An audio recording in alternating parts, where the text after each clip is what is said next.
Hey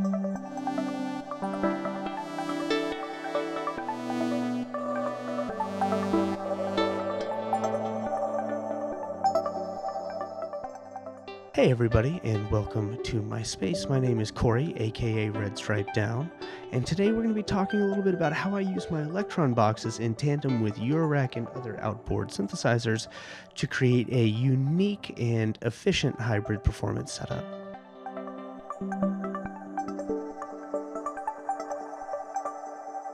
Before we dive into everything today, let's take a bird's eye view of the rig that we're going to be using today, starting with the two elektron boxes down here on the bottom. On my left, I have the Digitone, and on the right, the Digitakt. And if you're not familiar, the Digitone is an 8-voice, 4-track polyphonic FM synth, and the Digitakt is an 8-voice sampler with an additional 8 tracks of MIDI sequencing, which is super handy. And because of that, that is actually going to be our main sequencer and brain for everything else that's happening in this patch today. I have a MIDI cable coming from my Digitakt into my tone, and then I'm running throughs from the tone into the Torres AS1, into the microcosm from Hologram Electronics as a sync, and then finally ending in the chain in the Poly and Poly Mark 1 up here in the modular rig, which is supplying not only gate and pitch, but also some LFO information as well. We'll get more into how that works in a little bit. And as opposed to breaking down everything in this modular rig, we'll put a link to a modular grid page below. You can click on that and get more information on each individual module in use.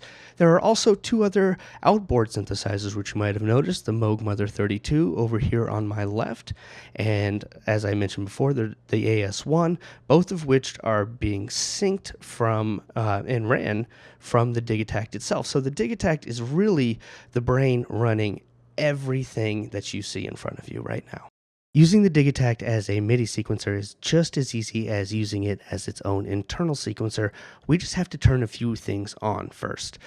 First thing I need to do is actually access one of my MIDI tracks, which are represented by buttons 9 through 16, MIDI tracks A through H. I'm going to hold track and select any track I like. I just chose 9, and it's going to automatically bring me to the source page, which is going to beckon me to assign it a MIDI channel.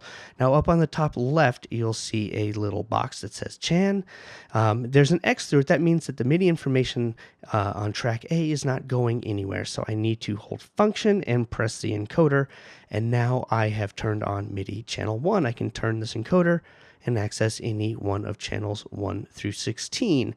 Now, I can insert gate and pitch information, and as long as I am successfully linked to something else registering at channel 1, I can now send gate and pitch information. As I mentioned before, MIDI from the Digitakt eventually ends up here at the Poly and Poly. The Poly is an 8-track MIDI to CV converter, and in this mode here, channels 1 through 8 of MIDI align to channels 1 through 8 on the Poly, which is quite convenient given the fact that the Digitakt has 8 MIDI channels. So I've assigned tracks A through H on the Digitakt to be channels 1 through 8, so I can see and monitor all of my MIDI activity no matter where it's going right here on the top left.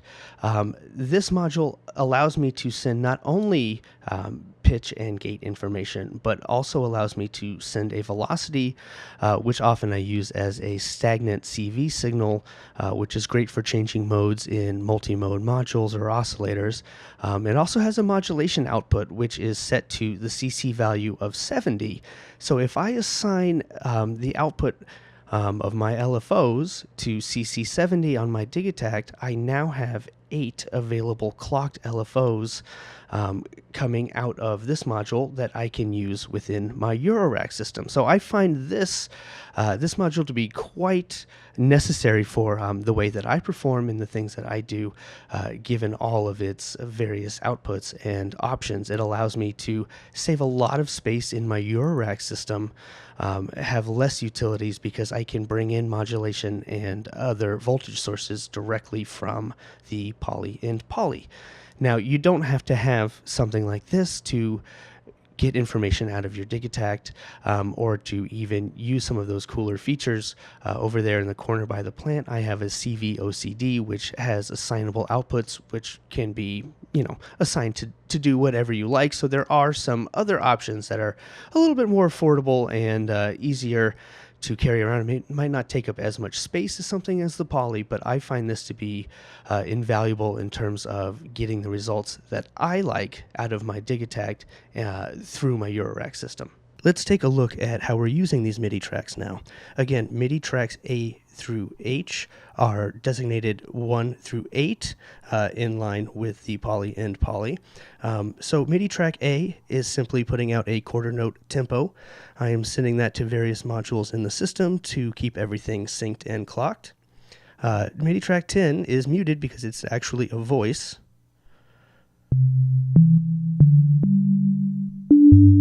That is triggering the qubit surface, which I'm using as my baseline here. This next track is the Pioneer AS1, which, if you're not familiar with, is essentially a Prophet voice in a really small package. It was kind of intended for DJs, but it's a great sounding synth, and it's a great little portable mono to cruise around with. Track 12 is triggering the Mother 32. And finally, track 13 is the plucked string from Mosaic. So I do have a full synth voice in the 1U section of the modular there on the top. But triggering and sequencing all of these things via the Digitakt allows me to mute them at will and typically get longer sequences with parameter locks and all of that fun stuff that comes with elektron boxes. These other tracks here, 14 is actually empty and blank, so I have an extra track to use if I like.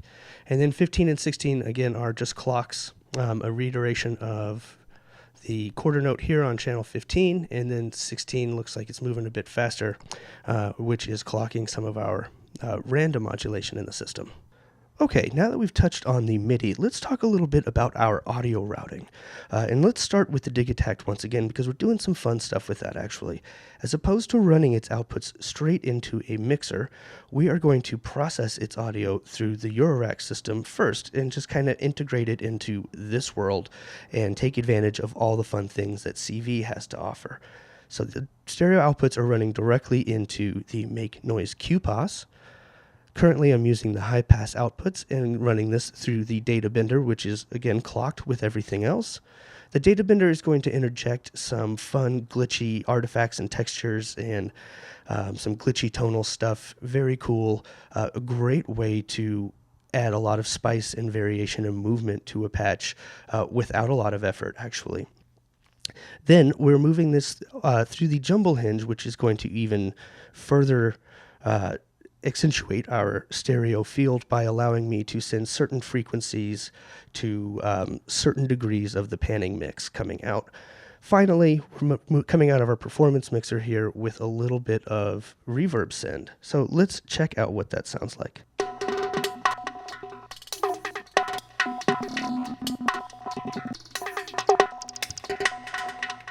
Having a filter in the chain is great. It allows me to have control over the entire mix coming from the Digitakt. Really helpful for dialing in sweet spots or, once again, adding some, nice movement and variation to the patch. The data bender, as mentioned, is making all those fun, glitchy effects. And it's actually adding quite a lot of movement to this. I'm actually going to pull out this cable and let's hear it dry.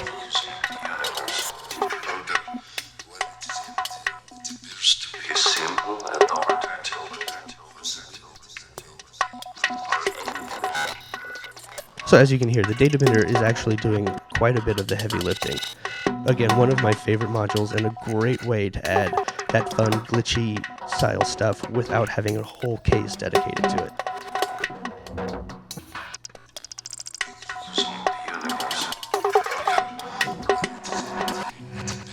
I should also mention that we're processing the audio from the Torres AS1 through the modular as well.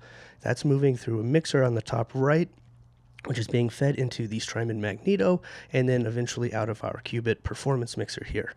And as you can see, all of this audio processing effects and all of this stuff has left very little room for actual synth stuff in the case. There are voices scattered about, as we talked about, and we have a fair amount of modulation, but I would say that most of this case is dedicated to serving the other things in the rig and making them sound better, as opposed to being its own standalone instrument. Quick note on the Digitone, it is a massive part of this patch, but not really anything special going on in terms of routing. It has MIDI coming in and through, and I'm running its outputs through a compressor, but then straight into a mixer. So it really is its own standalone instrument, and all of the effects that are coming from it are internal. All right, let's put all these moving parts together and see what the machine cranks out.